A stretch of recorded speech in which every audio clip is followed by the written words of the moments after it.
The Golden Verses of the Pythagoreans is the title given to a comparatively brief poem, the original authorship being unknown. Traditionally, it is believed that these verses were written by Pythagoras himself. There is much to indicate the possibility, but the actual facts are not available.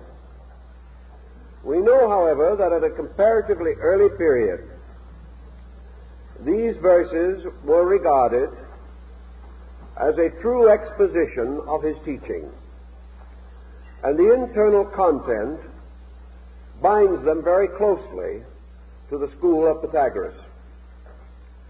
As we realize, very little has come down to us in the actual words of this great Greek philosopher. He is recognized and revered principally for the mysterious impact which he bestowed upon the entire field of classical learning. Nearly all who came after him in Western culture have admitted indebtedness to his system. Yet this system has survived mostly through interpretation and commentary by other persons. Pythagoras flourished in the 6th century before the Christian era. His school at Crotona was ultimately destroyed by vandalism, and it is believed that the master himself was martyred. At the time of the destruction of the academy, or institute, the buildings were burned, and it is assumed that this is the cause of the loss of such manuscripts or documents as might have survived about him. We also know that he was little given to placing his teachings in written form. He taught mostly in person and by conduct, and therefore only those who received advancement within his school were permitted to have direct contact with him and to receive orally the instruction which he bestowed. Some fragments in writing, either his own or notes by his disciples, did survive. These have more or less disappeared in the course of time, unless we are to assume that the best of them have been gathered into the Golden Verses. One of the outstanding interpreters and commentators upon these verses was Heracles, and we are indebted to him for the form and beauty with which the verses have descended to our time. Nor should the student expect to find within this brief structure any elaborate dissertation upon Pythagoreanism. As again might be suspected from the nature of the man, the verses are very largely a summary of the practical aspect of philosophy. In these verses, a way of conduct is exemplified, and the truth seeker is brought into gentle but strong association with the Pythagorean mood about learning. It was evidently the teaching of this great philosopher that all philosophy was for two purposes, and that by various applications these purposes led to ultimate enlightenment. The first end of philosophy was the life of virtue, and the second end of philosophy was the restoration of the state of the soul in its relation to truth. This was conceived to be a twofold path, because in the first part, man, by a series of decisions made in his own nature and of his own free will, qualified himself for learning. The second and following part assumed this qualification had been attained, and that from that point on, the mind and the reason, liberated from ignorance and error, could proceed directly toward the contemplation of reality. The verses are a sort of Orphic hymn, much in the classical mode of the time, and begin with the importance of man establishing the practice or habit of venerating naturally and simply that which required or invited a veneration. Therefore, the verse is open with the simple reminder that it is the duty of all good persons to venerate the good, to hold in highest esteem those divine powers which are the fountains of good. Thus man is encouraged to acknowledge and to learn to adore and understand the spiritual roots and beginnings of our life. And in the Greek manner, it would be natural that the verses should therefore open with a kind of hymn, inviting the truth seeker to pay homage to the gods, the heroes, to just persons, and those who by various achievements and attainments have become worthy of our deepest and most continuing regard. It was the natural practice of the Greeks to invite the individual to grow through a kind of discrimination, and this is represented in the opening sections of the verses. The individual who can perceive the good, though he may not yet practice it, who has this discrimination within in himself to honor first that which is most honorable, to venerate first that which is most venerable, will through these procedures come to recognize the importance and dignity of good things.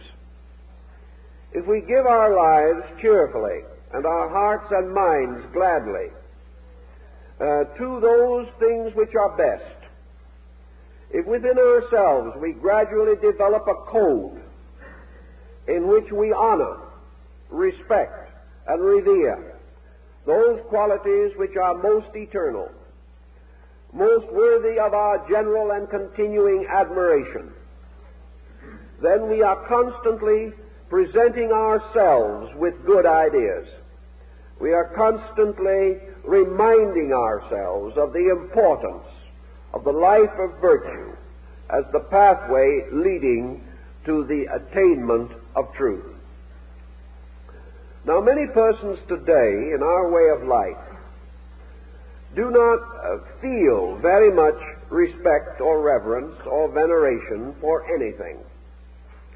And we sort of feel today that to bestow such a mood is to fall under a kind of antique pattern.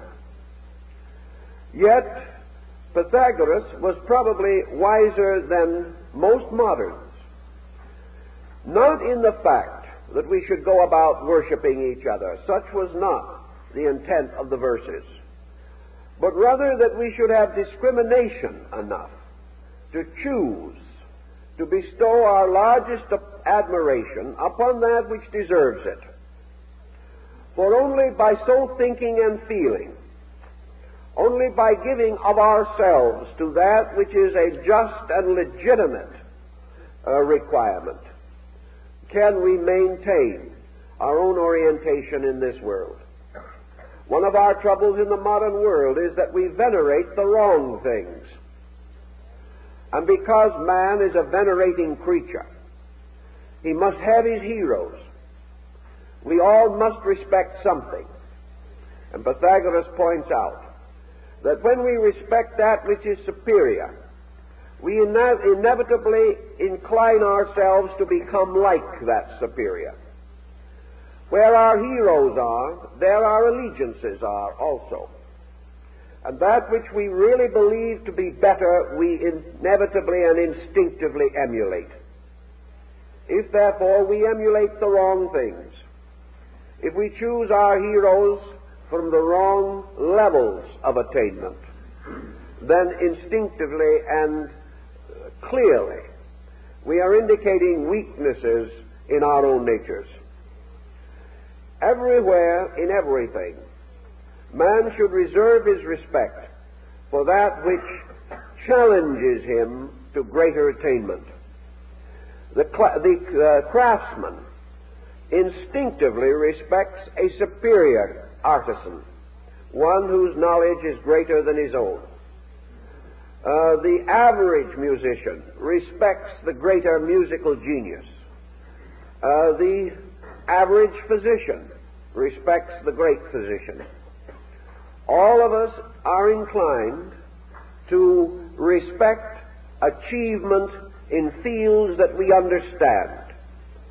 And this instinct should lead us ultimately to recognize the need to venerate those great principles in the universe, which are the fullness of all qualities, which today we recognize and practice only in part.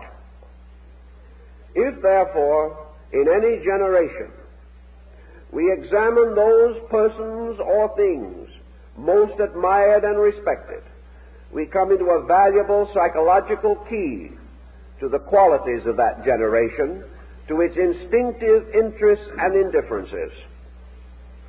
If we then are to progress along the way of philosophic enlightenment, we must begin to respect those qualities, those beings, those principles in nature toward which we are striving, and which we must visualize, at least within ourselves, if we are to have the courage and industry to proceed to the attainment. This then becomes a continual, gentle remembrance of great and good things, and our willingness to choose between good, better, and best, always seeking to discover the best, and by so doing to challenge ourselves to be like the best. I think this more or less summarizes the opening thought of the verses. From this opening thought, we then move naturally to the beginnings of philosophy. And these beginnings have to do with the refinement of conduct. All growth begins with a kind of dedication. The individual cannot proceed unless he regards the end to justify the effort.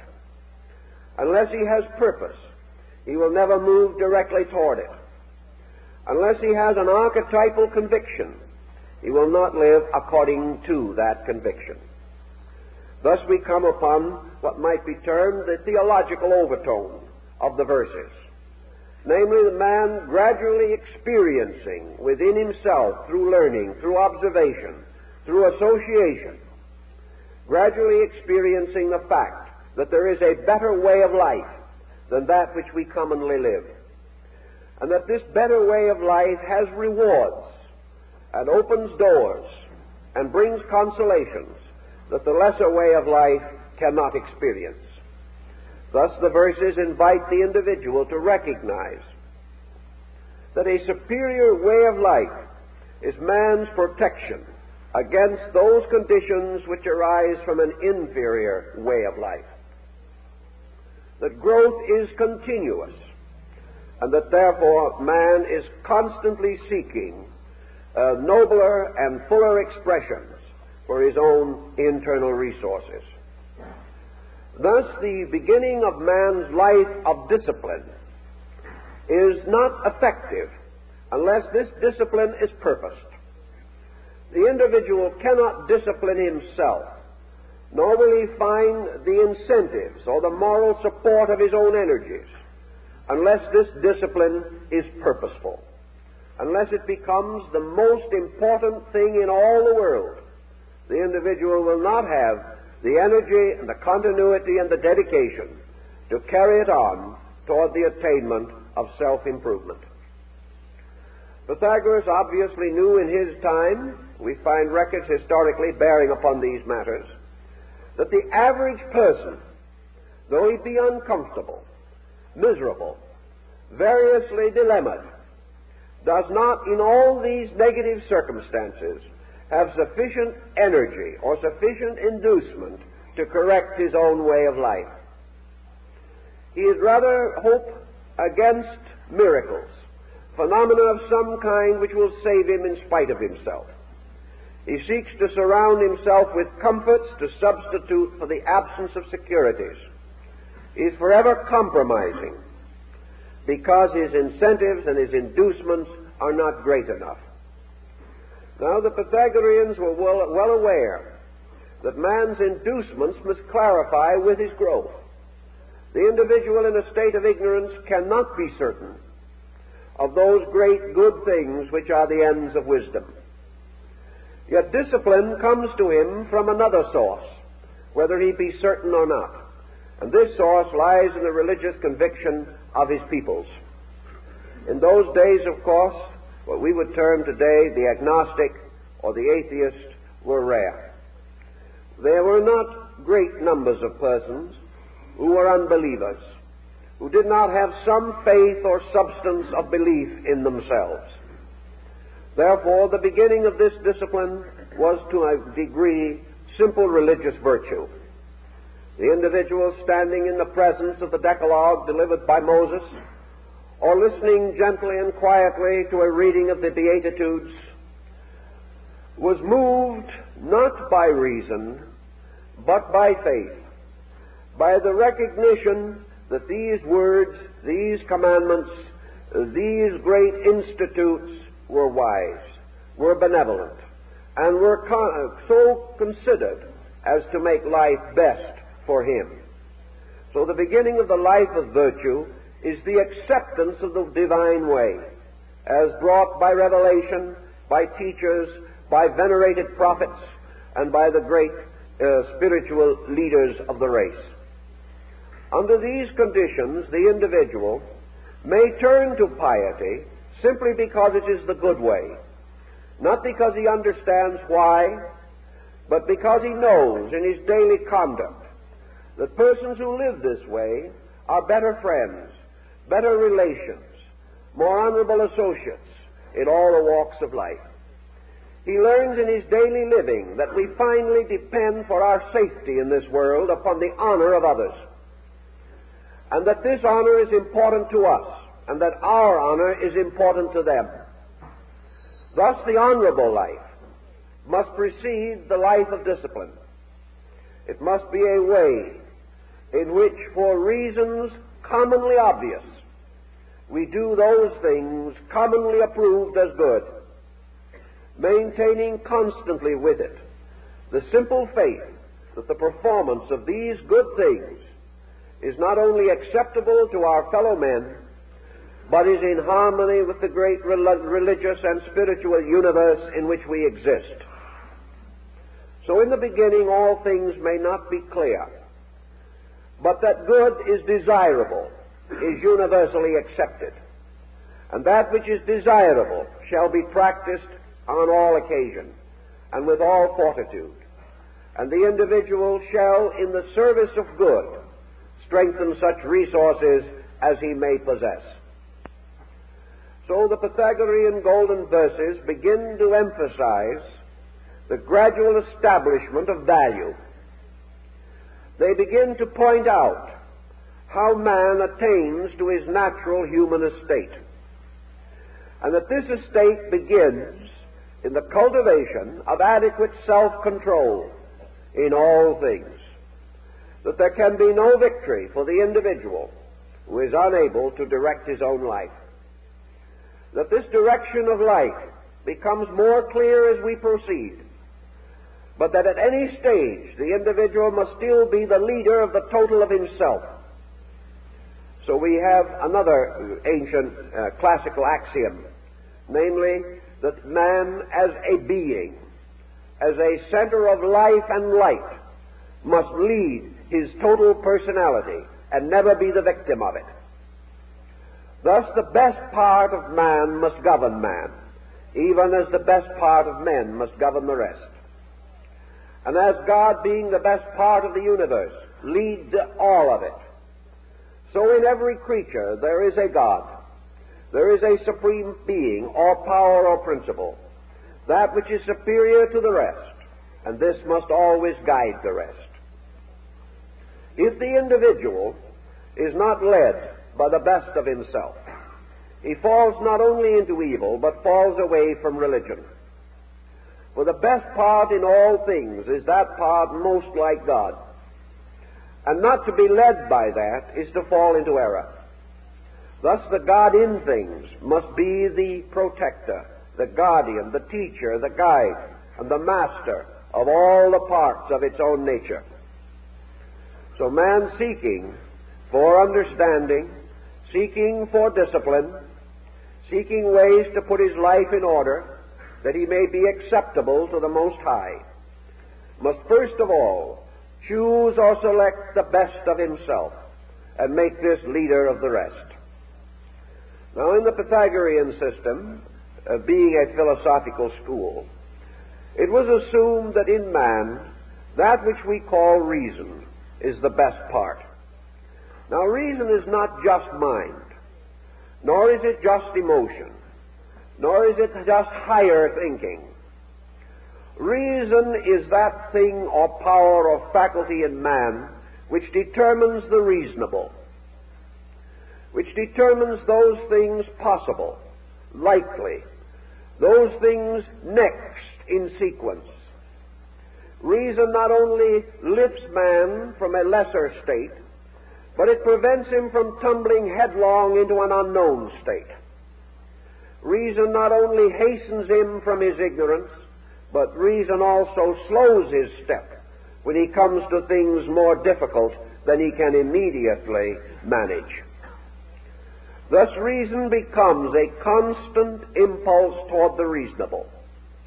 And the reasonable in turn is the essence or principle behind the practical.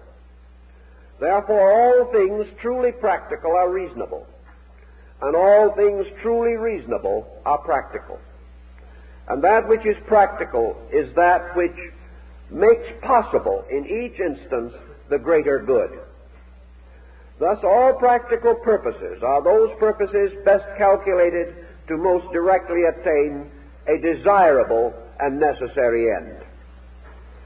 That reason should lead, therefore, means that the individual should be led by his own discriminating power. And discrimination is not only a stimulant, a principle of aspiration in man, it is a moderator. It is a guardian against all excess. And Pythagoras was one of the first to point out that aspiration not controlled by moderation can itself be an excess, and that there are many virtues which, if over-practiced, become vices, and nearly all virtues, separated from the total pattern of the way of virtue, isolated and broken off from the parent stem, will themselves lead to confusion and discord. So the reasonable must in all other things be the governor, most suitable to be venerated, most worthy of our admiration. And by the reasonable, the Pythagoreans pointed out that in man these reasonable powers are like the divine powers of the universe. They are not only the guides, but of themselves and in themselves. They are the sources of the reasonable world, a world of things essentially good, until through ignorance and through man's own lack of discipline they are brought into inharmonious proportions and relations.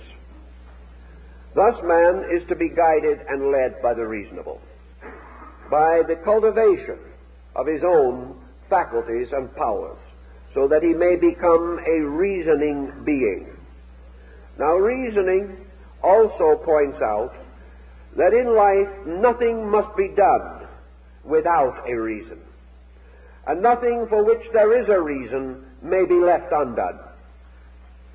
So the Pythagoreans were very strict on this point, that the moment it becomes obvious that we have a need, that need must be met. And it must be met in a manner that is in accordance with the laws governing right action. And in everything, a problem always implies that man has not yet focused his own reason and his resource upon some circumstance of life. Man can never be problemed by that which is less than himself. But he is always in the presence of problem when he deals with that which is in excess of himself. Therefore he must grow. And solution is always the enlargement of himself, so that he becomes greater than the problem that confronts him. Now the reasonable, if it is once enthroned as the governor of life, and its responsibilities and its proprieties are delineated, the reasonable then begins to demand of man that he unite all other resources in its service, that all things must lead to a fulfillment of reasonable ends and purposes, and that man's composite nature must serve his enlightenment, contribute to it, and assist him to grow more rapidly. The Pythagoreans then begin their natural disciplines, the disciplines of reason, by telling the individual to look into himself. And to look into himself, they established a discipline which is strongly emphasized in the Golden Verses. And this is the discipline which we might call retrospection. That every person at the end of his day must sit down and turn his own life into a text for his own enlightenment. Most of us are so busy contemplating the works of others, disagreeing with the opinions of others, and dissatisfied with the conduct of others, that they totally ignore self-analysis. Yet self-analysis is more vital to man than the analysis of anything else.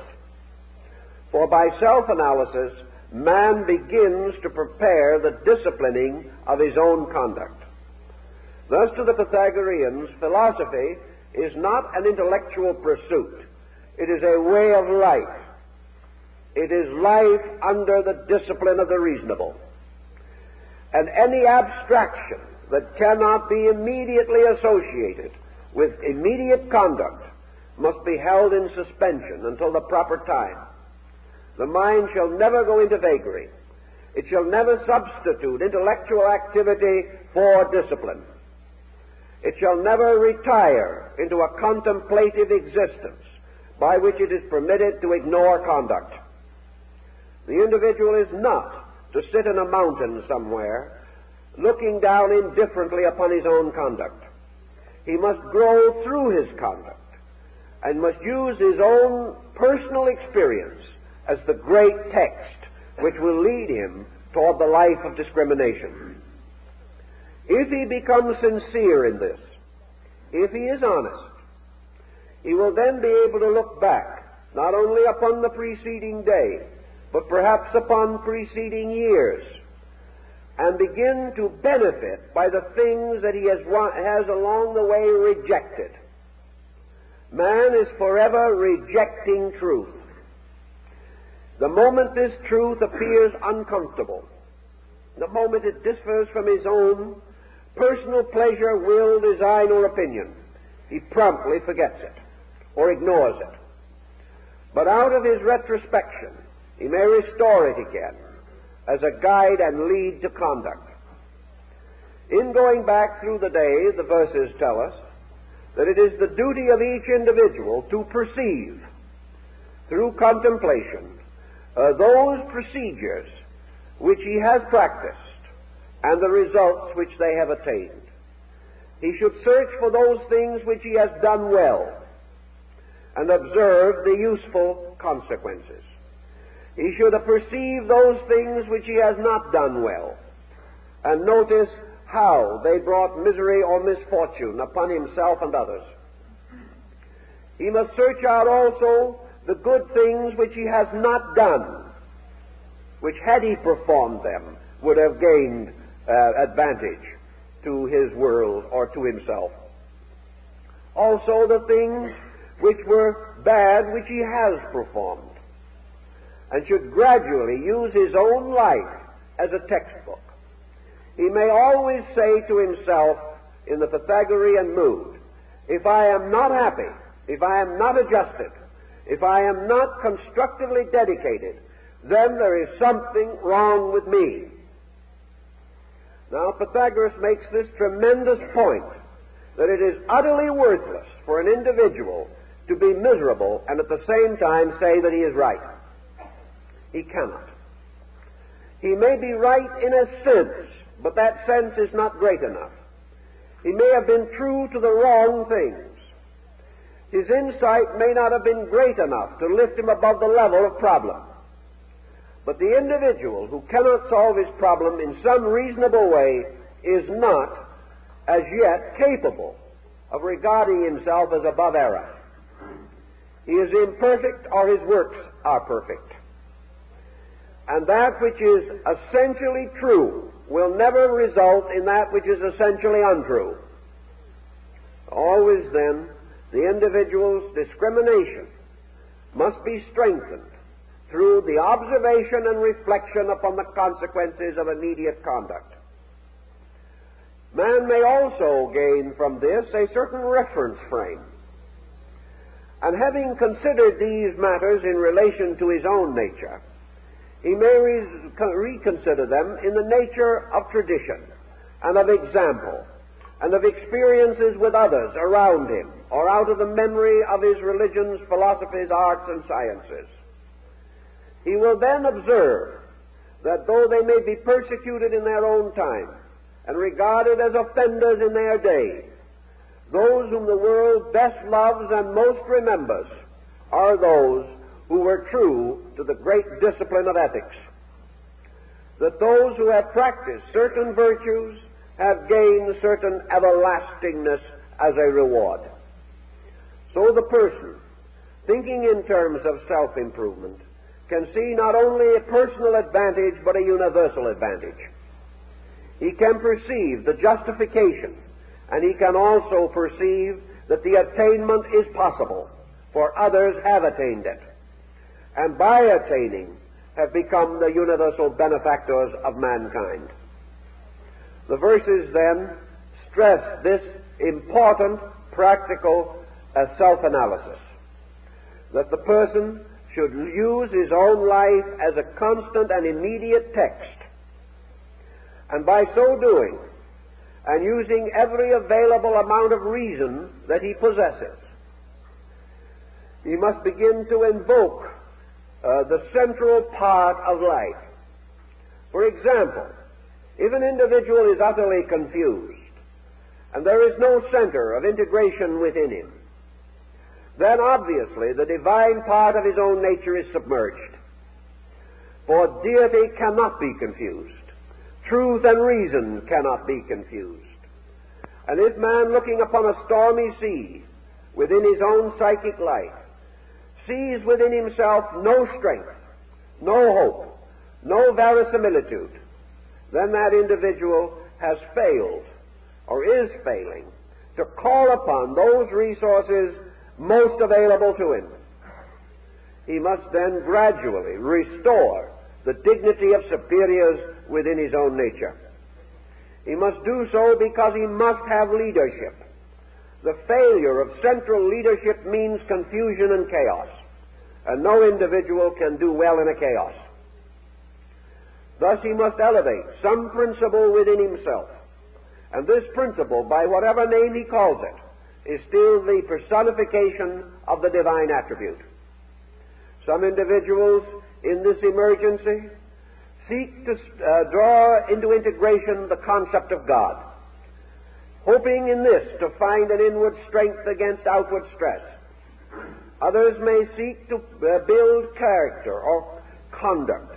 They may say, at least I will be honest, or I shall try to see good in all things, or I shall place love above hate, or I shall place wisdom above ignorance, or I shall regard the need for the improvement and integration of my own resources. I will put learning above lack of learning. I will put knowledge above lack of knowledge. I will put order above chaos. Whatever we do, whatever decision we make, we must elect from our parts a leader, and that leader must guide us. And that leader must be some phase, value, or quality of good, something strong enough to inspire us to go on. The moment we establish this leadership, many of our troubles cease. Most of our chaos and confusion is overcome. The golden verses state it rather modestly. They say that the individual who has this true internal leadership suffers from a minimum of ills. Whereas others have many disasters, this leadership gradually reduces disaster. We may not immediately dispel all of it, but that part which we cannot dispel, we are now enabled to meet and carry with natural dignity. So for man in his various intermediate stages between ignorance and wisdom, we depend upon the leadership of the best in ourselves, and we depend upon reason bestowing patience, bestowing understanding, and making all things a little more useful, so that we are often able to recognize the wisdom and goodness in those circumstances which previously disturbed us. Little by little, through these disciplines, then, we begin the integration of a useful and constructive life. Now, the Pythagoreans imposed the discipline of reason upon the immediacy of conduct in this way. They said that man naturally is responsive to impulse, and that in a moment of emergency, the impulse comes first and the reason comes later. Therefore, it is up to man to remove emergency as far as conceivably possible from his entire pattern of life. Emergency is not as stupendous, tremendous, or inevitable as we think. That which most frequently and easily corrects or prevents emergency is moderation. Nearly all emergency arises from an immoderate situation. Emergency, for instance, arises when we have delayed too long in the use of judgment. Emergency arises when we come into the presence of the unexpected, when in sober truth we should have expected long before. Emergency comes with the impact of a sudden incident, yet there are very few sudden incidents in life. Thus, emergencies may be reduced. There are some which we probably cannot immediately cope with. But the daily emergencies which lead us to the common mistakes, which in turn gather to cause an unhappy life, these emergencies are most of them to be easily prevented, easily met, if the individual will use discrimination and will be led by the principle of wisdom within himself. Thus, our life to escape emergency must be, says the verses, the life of moderation.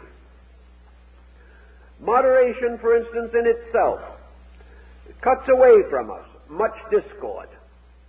Moderation in all things will not only assist us to rule our affairs more adequately, but will liberate much of our time from the burden of critical situations. Moderation also prevents those excesses of temperament by which we push matters too rapidly, or also will prevent us from permitting emotion to dominate conduct in a critical situation. Moderation is the reduction of excess. It is the reduction of ambition to reasonable bounds, itself something that will protect health, happiness, and help to strengthen the relations of life. I was talking to a family not long ago in which the family is bankrupt simply because the man of the family is inordinately ambitious. He is so ambitious to attain certain things that he is neglecting life itself for these things. And in all probability, if he continues his present course, he is heading into a nervous breakdown, or he is heading into a heart difficulty. And this ambitious man, who has had no time to live as a father, a husband, and a friend, will probably drop dead in his 50s without ever having achieved the natural good things which life could bestow. Naturally, his attitudes are warped by the lack of social adjustments, and he is a poor person because his ambitions have never been moderated by other values. Always, moderation releases energy from things inferior and dedicates it to the attainment of things superior. Moderation in living reduces the jealousies and envies of our associates. When we try to live beyond our means, we make enemies. We also destroy the trust that people have. And when we become hopelessly in debt, we destroy our own security. By doing all things moderately and reasonably, living in the natural dignity of our kind, and placing the attainment of value above the attainment of things, yet at the same time neglecting no duty or obligation. Thus we become moderate creatures, and through moderation relieve ourselves of a great variety of emergencies. The individual who has all lost his furniture, his automobile, and his house because he could not keep up his payments is a person confronted with an emergency, and we may be sorry for him. But he will continue to have emergency because it is in himself and not in the financing corporation. He has simply failed to be moderate. He has failed to be thoughtful. He has failed to let reason guide his conduct. Therefore, he is in trouble. And as Pythagoras even then pointed out, such men in such emergency curse the gods, failing utterly to see that it is their own mistake. By moderation also, we reduce pressures, and pressures release thought. And where pressures come down to a moderate level, the individual has greater mental leisure. He has greater opportunity to plan. The more emergency-filled his life is, the less energy he has for planning and purpose. And ultimately, he becomes totally absorbed in his desperate effort to adjust to the moment. He lives for the moment and dies in one of those moments. Thus, the disciplines of Pythagoras begin with a very practical situation, namely this placing of a good shepherd, a leader of souls, inside of each person. This shepherd that is kindly to the wayward sheep, and even kindly to the black sheep, the one faculty in us which does not like to get better. And we continue to wander, but the good shepherd and his kindly dog, which is philosophy, for philosophy is the dog of wisdom, helps to bring back the sheep again and keeps them in the sheepfold, which is the right way and the right place and is security. Consequently, in all these things, man must become his own good shepherd, watching the flock of his emotions and desires, and making certain that the stray sheep does not fall victim to the wolf of avarice. If he is careful, thoughtful, and loving in these pursuits, he is already tempering himself, beginning to have the possibility of internal experience. For actually, when we put our outer life in order, we free our inner life. We give it an opportunity to do those things and be that thing which is right. Now, as we begin to overcome these weaknesses, we clarify the values in terms of internal. We discover that the ways of the internal are more beneficial, more pleasant, more useful than the ways of the external.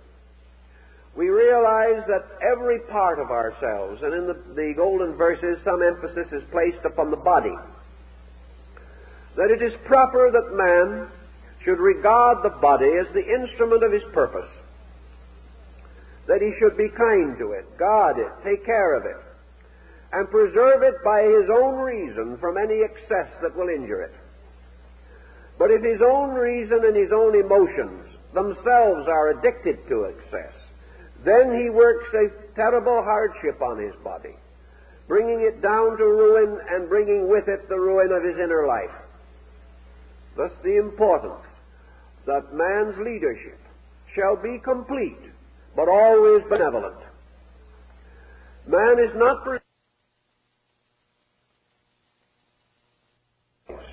the simple purpose which he wishes to achieve.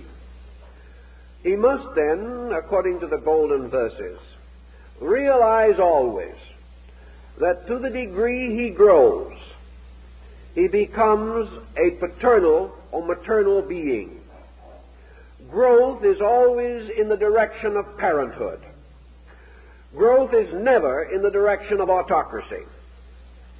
Now, many persons imply that parenthood is an autocracy, and that is one of the tragedies that has burdened homes for thousands of years. The belief that the parent is by divine right the master and proprietor of his family. This is not true. The parent by divine right is the good shepherd of his family, always. He is the one to whom that family has a right to turn for protection and for understanding. The obedience given to the parent is given not to a person, but to the principles for which that parent may stand. And Socrates probably paid with his life for telling his disciple that a wise son should instruct his father, and that the mere physical relationship of father to son does not permit the father who is ignorant to dominate the son who is wiser. But it is the natural desire of parenthood to lead constructively and benevolently. But parenthood is not limited to physical things, but it is an attitude, it is a concept. The moment an individual knows more, he is more patient. The person who knows more is best able to estimate the circumstances behind the weakness of others. And these circumstances, if understood, cannot lead to condemnation.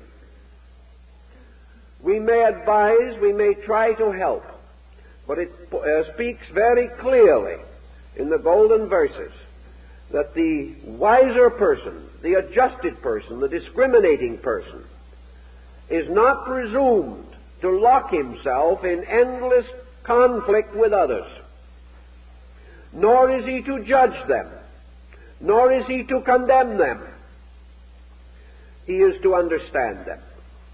And this is the blessed privilege, for as much as the parent is indulgent with the small child, knowing that that child must pass through certain experiences, so the wise scholar is indulgent with those less informed than himself, realizing that they are children, or less mature than himself, and therefore in need of his love and affection and his intelligent guidance, not in need of heartlessness, criticism, condemnation, or rebuke alone. Thus, by wisdom, we gain patience, and by patience, all good things become possible. There is no substitute for it. By wisdom also we gain charity, and charity is not merely the sharing of goods. It comes from the Greek charitas, which means love. It is the individual giving of his own understanding, giving of what he is, not merely of what he has. All these points are made in the golden verses simply because they are part of the process that frees discrimination from the tyranny of sense. Now, most persons are much more interested in advanced studies. They want to go on to very involved doctrines. And here Pythagoras, perhaps of all the great teachers, would not accompany them. He insisted that it was useless and valueless to attempt to develop special faculties of consciousness until the ordinary part of man was put in order. That we must build upon the firm foundation of achievement in small matters, that we must grow sequentially, and that we shall never discover anything that will cure our dispositional problem except our own effort. We can never intellectually advance far enough to get out of our human problem. The only way we can solve that problem is to meet it and correct it. The only way we can gain this liberation is through this retrospective process of studying ourselves. Now, very often, this kind of study has a drawback. And this drawback is more common to us because, as we have said, the modern world is rather different from antiquity in its attitude toward life. The Pythagorean disciplines belong to a way of life in which man had certain definite values which are more or less absent in our contemporary pattern. Pythagoras lived in a world of people who were essentially simple people. He lived in a world in which man's religion was a very simple and naturalistic ritual. In those days, there was not much fear in religion, nor was there the pressure of confusion, of sect and belief, which we know today. The Greek and Italian states had their native religion. Most persons followed it. Some attempted to interpret it, but a common faith held all men together. Also, there was a great and definite tendency to admire the philosophic life. Religion and philosophy led the public mind. Those who attained in these fields were regarded as the outstanding citizens. Thus the drift or trend was toward these matters, whereas today the drift and trend is not toward these matters. And the individual does not have the common strength of a natural, simple faith which was founded in the belief in good, and that things which were natural, fine, orderly, sequential, and kindly were good. Not having this common strength today, not having this simple foundation upon which to build, we have more confusion in our ways than perturbed the ancient. At the same time, we have greater opportunity, for the greater the problem, the greater the victory. One of the primary virtues is not to be exploited, but it is to attain this end by reason, by judgment, by integrity. I believe there was a comedian here, W.C. Fields, some years ago, who pointed out that you cannot cheat an honest man. And it is very difficult, because the honest man does not expect a bargain. And nearly all trouble begins when we try to get something for nothing. From that moment on, we are ready to be exploited, because our own attitude is actually an open invitation to the dishonesty of others. And we will ultimately find someone who will take advantage of us. If, on the other hand, we expect nothing we do not earn, we have discrimination in matters of quality, we have foresight not to permit ourselves to become involved in situations we cannot control, and little by little we have ordered our own lives, we are going to be very, very hard to cheat. The individual who, forgetting himself, bestows his total life upon others is likely to be a greater burden than a help. And the person, knowing not what to do, helping others to do it, only compounds the confusion. The blind lead the blind, and all fall into the ditch together. Therefore, the first duty of a leader is to make sure that his own eyes are open. And in order to have them open, whether it be in the simple leadership of home and family, or in the greater leadership of nation or race, the leader must have internal resources greater than his followers, or he is not justified in leading them. And these resources must be good. They must be resources founded in virtue, guided by wisdom, moderated by reason and judgment, and given constant vitalization by the impulses of virtue and truth. When these things are present, then good results, and the individual finds his growth and his natural way of life constantly enriching. This the Pythagoras pointed out again, that the Pythagorean way of life was not for everyone at any given moment. He could not cause the individual to come into those emergencies of life by which decision is necessary. He could only point out that once the individual has determined to improve himself, it can be accomplished.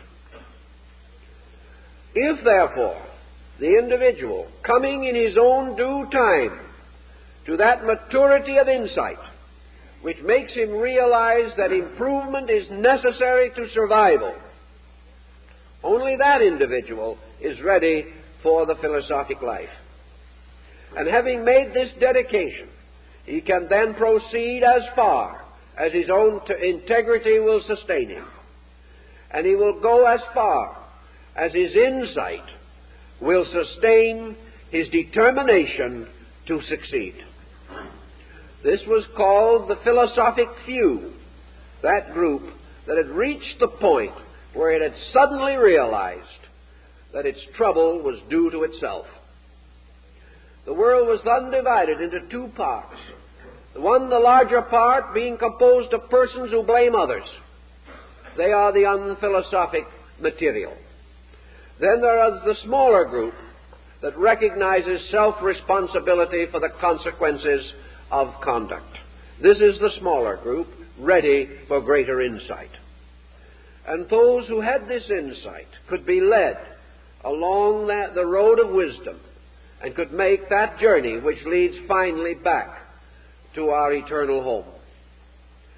The rewards of discipline, then, are the gradual integrations of the factors of living, so that at last we can sit down quietly and say to ourselves with full meaningfulness that we live in a good world, that we are surrounded by people who are essentially good, whose conduct that has long offended us is the result of the same circumstances that impelled our conduct which so long offended them. That we are all moved by the same non-tranquilities, and that by patience and growth we have grown, and that by patience and growth they will grow. We are there to help them, but only to help them to help themselves, for no man can grow for another, and no man can save another. But by example, we can invite others to the contemplative way of life. Having gradually reached this integration in ourselves, we come to the end of conflict. We are no longer bowed down by the opinions of others. We no longer cater to their weaknesses. We no longer subscribe to their superstitions. Rather, we live quietly, respecting all things, and serving mostly and with all our contrition of spirit that which is essentially true. Thus we come to what might be termed the fulfillment of the cathartic discipline of purification. We have removed impurity from ourselves. For all negative emotions, all negative thoughts are impurities. All things which are not toward the good are away from the good. And that which is not for truth is against truth. And that which brings misery to ourselves and sorrow to others is not for the truth. Nor can we practice it with good grace, even though it be a dogma or doctrine of our time. We must be superior to these things, for we find that dogmas and doctrines are man-made formulations around ideas essentially superior to these doctrines. And beyond all doctrine is the simple example of the good life, lived by the great teacher who was the source of the doctrine. Having thus concluded or consummated a reasonable attainment in the life of discrimination, the life of purification, the verses then tell us to direct our attention towards the sovereignties of those divine powers which are the rulers and leaders of the universe. From overcoming weakness, we then move to the growing of strength. From getting rid of that which is not so, we come to the cultivation of that which is so. In other words, we rise above the not-self, the illusion in man, the egoism, egocentricity and selfishness, which have so long disfigured the human personality. And being freed of these lesser despots, having escaped from the tyranny and anarchy of self-will, the individual is ready to contemplate the mystery of the divine will. And all allegiances must be moved from that which is essentially human to that which is essentially divine. Yet at the same time, we must know the divine through the human, but we must understand the human through the divine. They are conditions, degrees, and excellences of each other, and these we must contemplate with every means at our disposal.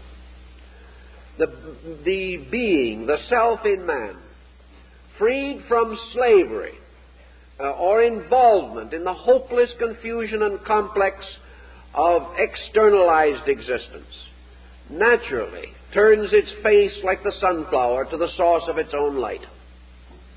It naturally and instinctively rejoices in good and moves toward the experience of identity with good. As this goes along in its reasonable and proper manner, the human being finds moving from within himself the tremendous flowing of the divine will. He recognizes that to the degree that he is receptive, the divine becomes an immanent thing, filling all of his parts and members, and causing him to become more and more like the source of good. And thus the individual, through the rise of his contemplative disciplines, moves into the true state of religion. And the true state of religion is companionship with God, comradeship with universals. The individual, having given up a false allegiance, must now make a true one. And in his true allegiance, he unites himself with that sovereign power which moves all things. He becomes aware more and more of divine consciousness because he has freed himself from the obscuration of mortal consciousness. He finds himself not only thinking about God, but with God. Not only experiencing the fact of the divine as a wonderful rationalized knowing, but also emotionally reacting to it, until finally it becomes the total being of himself. Thus the attainment of the better life leads toward this mystical experience, this illumination, this final identification, which is the sovereignty of truth in the life of the person. Only after the disciplines, therefore, does man gain the power for the unconditioned veneration of the ultimate good. To venerate, we must to a degree understand. We cannot truly venerate that which is incomprehensible. Therefore, to recognize universal good, we must have some of goodness in ourselves. If we would recognize universal truth, we must have some of truthfulness in ourselves. Finding in the infinite the fulfillment and fullness of all virtues which we practice in part. But in time that which is in part shall pass away, and we shall know all things in fullness and in truth. So the Pythagorean verses go on to indicate the future state of these beings which have emancipated themselves. And of course, following the old Greek and also the Egyptian method, the philosophy ties into the mystery of death. Because death now becomes symbolical. Every time we forget the old, we die and are born into the new. The individual who gives up a grudge dies to be born a better person. For always death is the giving up of the old, and birth is the attainment of the new. Therefore, every day that we grow, an old self dies, and a new self is born. Bondage lies in continuing in the same self, without freedom. If we never outgrow what we have been, we are bound to it forever. And this is inconceivable and impossible. Therefore, we are forever being reborn. And we are forever dying out of a lessness. And with every new experience, which is like the addition of a molecule or an electron to a formula, a totally new being comes into existence. Therefore, St. Paul says, I die daily. And out of this constant death of the old and the rebirth of the new, man is moving forward in consciousness. Every disillusionment, discouragement, despair, criticism, and condemnation is another death. Every discovery of good is a new birth. Every hope that springs within us is a new birth in time. A birth of a new being, dedicated to new purposes and new principles. There is an old self in each of us that must perish, and a new self in each of us that must be liberated into manifestation.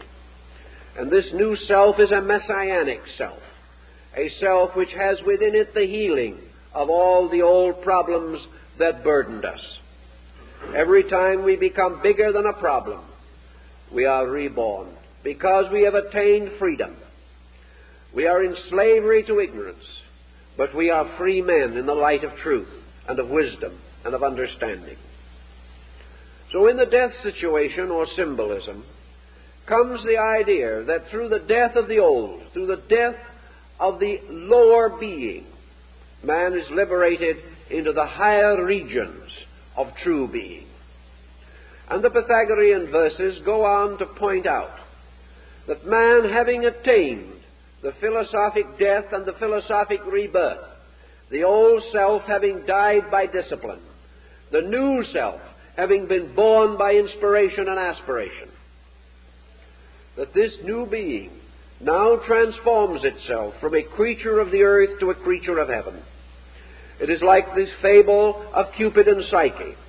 It is like the butterfly symbol which the Greeks used for the soul. The mortal being, a caterpillar crawling upon the earth, then entering discipline or into a state of internal integration by building the cocoon, and finally bursting forth as a winged creature, flying into the light. These are the states of man's soul. And it is the purpose of the golden verses to bring man to this radiant power of flight, to give him the wings of intuition and reason, that he may ascend out of the darkness of the underworld straight to the light of truth. And these are not the wings of false learning fastened on by wax, which will melt off when we get too near the sun. These are our natural wings, hidden within ourselves, not put upon us from without. And these natural wings will sustain us, for we contain within our own nature this power of flight, this power of motion directly to the source of things. And it is so moved toward the source that man attains the end of the Pythagorean life. So the golden verses declare that at the end of man's search for reality, he shall himself truly become as the gods, knowing good and evil. He shall attain to communion with the eternal powers at the root of life. He shall join with them and serve with them. He shall be their instrument, and they shall live through him. And through his own growth, man keeps the faith with the gods and releases them. For a God is born every time the God in man is born.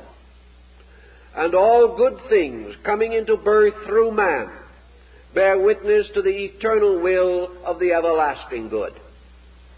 Man, becoming a servant of good, becomes one with the gods. And having attained this, according to the Pythagorean verses, he enters into a state of felicity.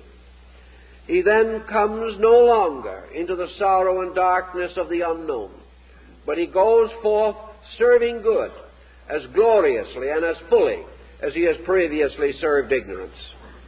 Now, if we look upon man at his present state and see how he wanders on year after year, generation after generation, age after age, performing these same mistaken things which have mutilated and distorted history since the beginning, we find that man has an almost inconceivable capacity to continue, to do things as they have been done, to continue the processes which have become natural and familiar to him.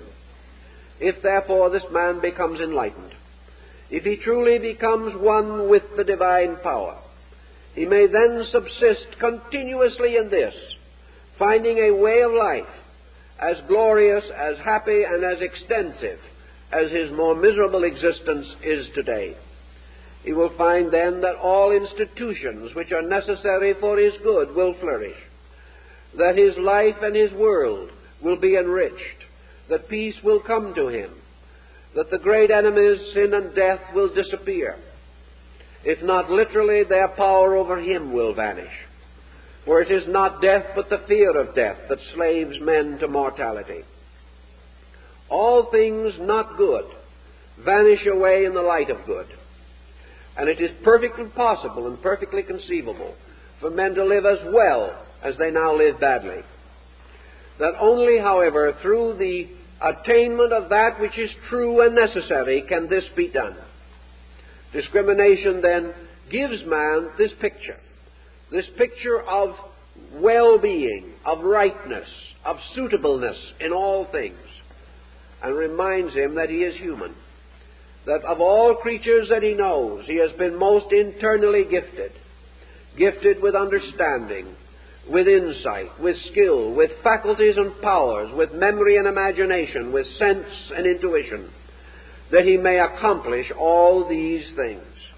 That these wonderful faculties should be bound utterly to a narrow circle of materialistic activities is naturally unreasonable. Man with a tenth of the faculties could maintain himself as efficiently as the ant, whose culture and civilization, from a practical standpoint, is far greater than ours. But man has other purposes. He has other reasons for existence.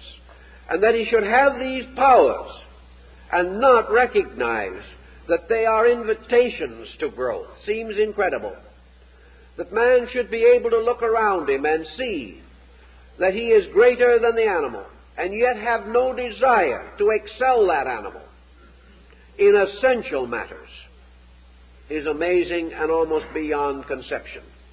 That we should see the great achievement of a few, that we should contemplate the wonderful attainments of those honored and venerated persons whom we regard as sanctified, and yet have no general impulse to emulate them, not to recognize that within ourselves is an open door leading to universal integration.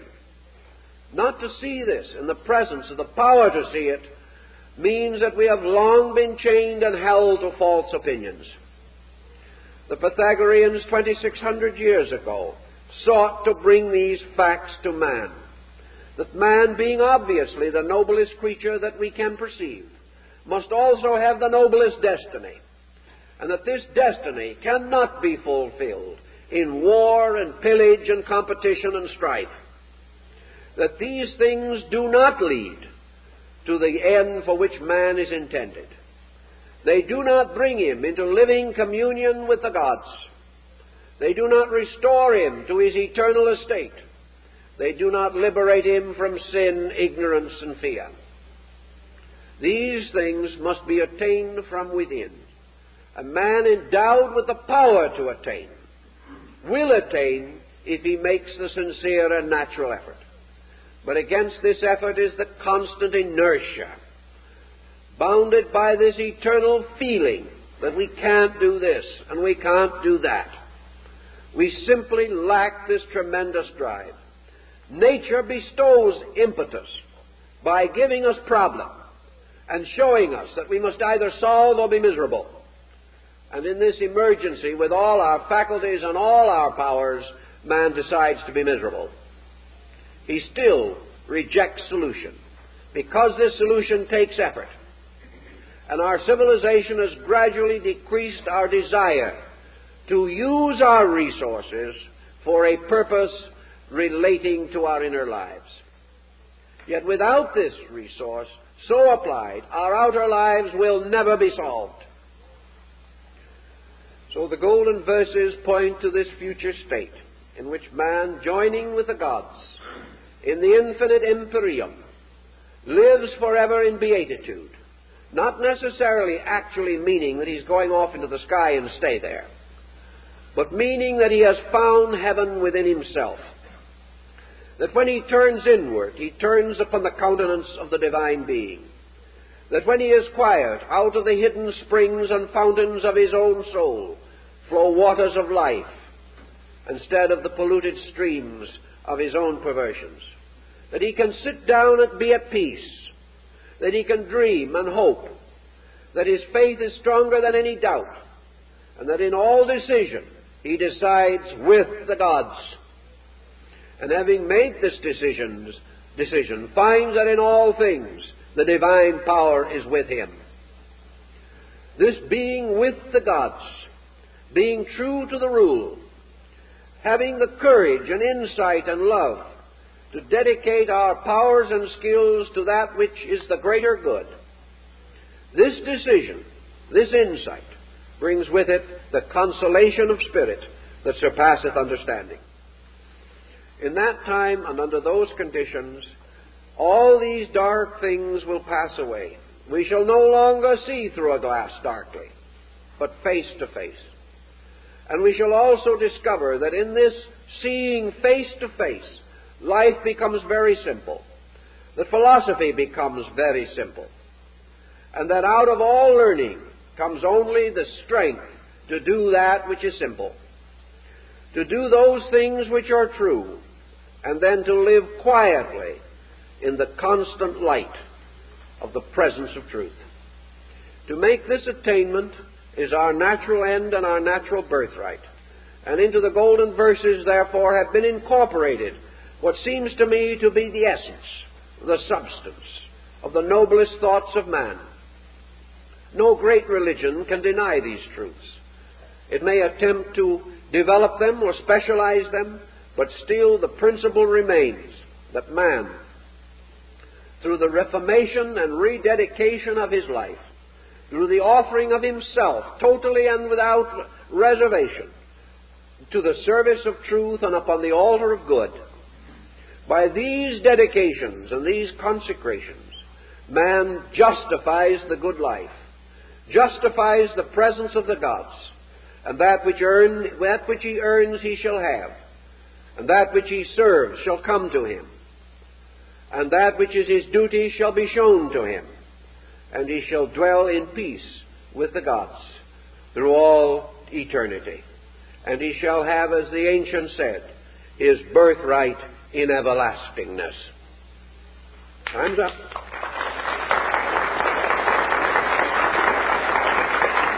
Now, I'd like to make a couple of announcements. Next week, we are going to go in somewhat into the problem of Christian mysticism as it relates to man's instinctive search for reality. We're going to specialize and develop somewhat the material of today, but there is now a new dimension added, and that is a Christianized concept of the mystical experience as found in the writings of the early Christian fathers and mystics of both the Catholic and Protestant denominations.